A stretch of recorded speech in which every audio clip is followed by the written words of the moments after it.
Inaasahan ng Department of Energy ang malaking pagtaas ng presyo ng gasolina, diesel at kerosene sa unang linggo ng Nobyembre.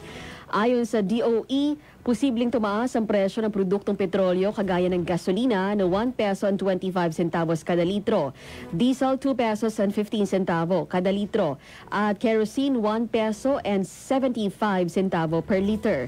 Sanhi nito ayon sa DOE ay ang pagbawas ng tensyon sa kalakalan ng Estados Unidos at China.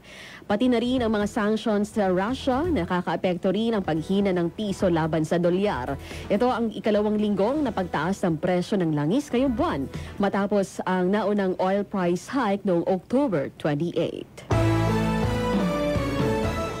Maharap sa mga kasong kriminal ang mahigit sa 40 katao na pasimuno sa protesta kontra korupsyon noong September 21.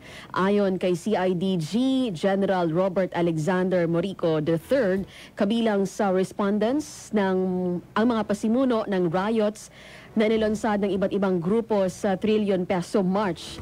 Tikom naman ang bibig ng CIDG official nang matanong sa pagkakakinlanlan ng mga kaskasuhang individual. Target ng CIDG na maghahain ng kaso posible sa susunod na linggo, bagamat hindi tinukoy kung anong particular na kaso ang isasampa.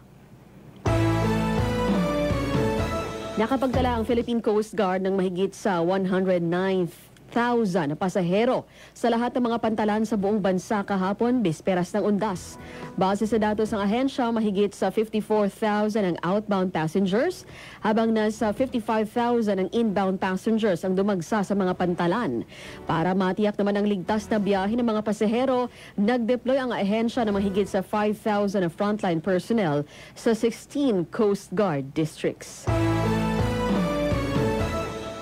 Walang inaasahang pagtaas sa presyo ng ilang tinapay at canned goods hanggang sa Disyembre o pagtatapos ng taon kasabay ng holiday season. Ito'y matapos sa sumang-ayon ng ilang food manufacturers na panatilihin ang kasalukuyang presyo hanggang sa pagtatapos ng 2025, alinsunod sa direktiba ni Pangulong Marcos Jr. sa Department of Trade and Industry o DTI na huwag payagan ng anumang taas presyo sa basic at prime commodities. Kabilang dito ang mga gumagawa ng Pinoy Tasty at Pinoy Pandesal na kasama sa basic goods na may suggested retail price na nangakong hindi sila magtataas ng presyo sa holiday season.